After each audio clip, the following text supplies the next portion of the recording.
তা আমরা জনগণের যেই প্রত্যাশা বা চাওয়া যে আমরা সেই উৎসবটা ফেরত চাই যদি বলি, বা সেই জায়গাটায় হয়তো কাঙ্ক্ষিত জায়গায় যাওয়া যাবে না, কিন্তু ধীরে ধীরে সেই প্রবণতাটা যদি এখন যেই জায়গায় আছে তার থেকে কিভাবে ঘুরে আসা যায়, এবং সোজা কথায় বললে উত্তরণের পথ বা রেখা কি আপনি দেখেন কি? দুঃখের বিষয় হচ্ছে স্বাধীনতার 50-60 বছর পরে উত্তরণের পথ খোঁজা হচ্ছে আমাদের।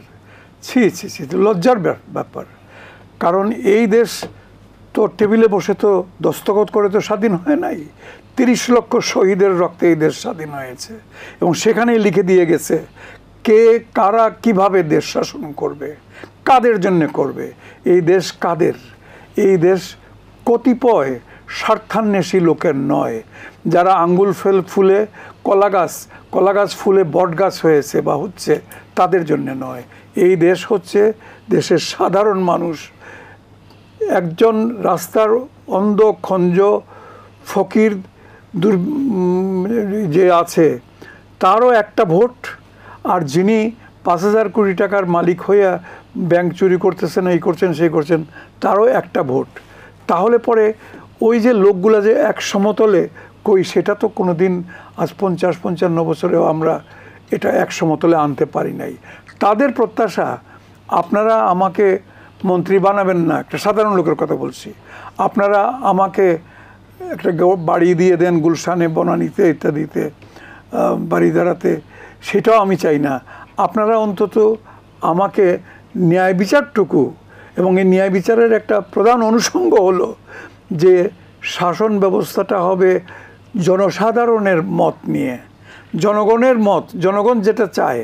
জনগণ যদি চায় যে এই দেশে একটা সুন্দর নির্বাচন করে তারপরে তারা যাকে খুশি তাকে ভোট দিবে এবং তার যে দল জিতবে বাস।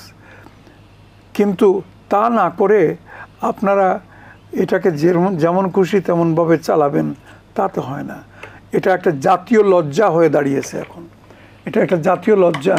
আজ 50-60 বছর পরেও আমরা ভোটটা কীরকমভাবে হবে, নির্বাচন কেমনভাবে হবে, সেইটা এখন পর্যন্ত ঠিক করতে পারছি না। দেখুন, পার্শ্ববর্তী দেশ ভারত পৃথিবীর বলা হয় সবচেয়ে বড় গণতন্ত্র, অর্থাৎ লোকসংখ্যার দিক দিয়ে প্রায় 150 কোটি লোকের বসবাস। অতএব তাদের এখানে যে এই নির্বাচনটা আজকে না গতকালকে যিনি শেষ হয়ে গেল বা হতে যাচ্ছে বোধহয়, যাই হোক, কই সেখানে তো তীব্র প্রতিদ্বন্দ্বিতা হচ্ছে বিভিন্ন অনেক দলের মধ্যে, কিন্তু সেখানে তো ভোট নিয়ে, নির্বাচন কমিশন নিয়ে, জালিয়াতি নিয়ে, এগুলা নিয়ে তো কোনো আন্দোলন বা কোনো বক্তব্য গত কিছুদিন কোনো দিনই আমরা শুনি নাই। ভোটটা তো ঠিক মতোই হচ্ছে, তাহলে আমরা কেন পারবো না? আমাদের কাছ থেকে তাদের শিক্ষণীয় অনেক কিছু আছে।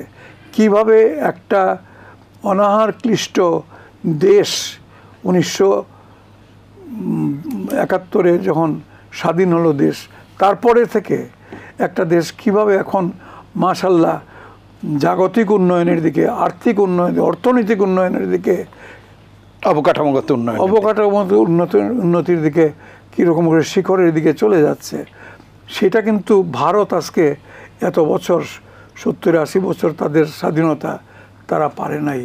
পাকিস্তানের তো দূরের কথা, পাকিস্তান তো ক্রমাগত জাগে, ওই আলোচনা নয়।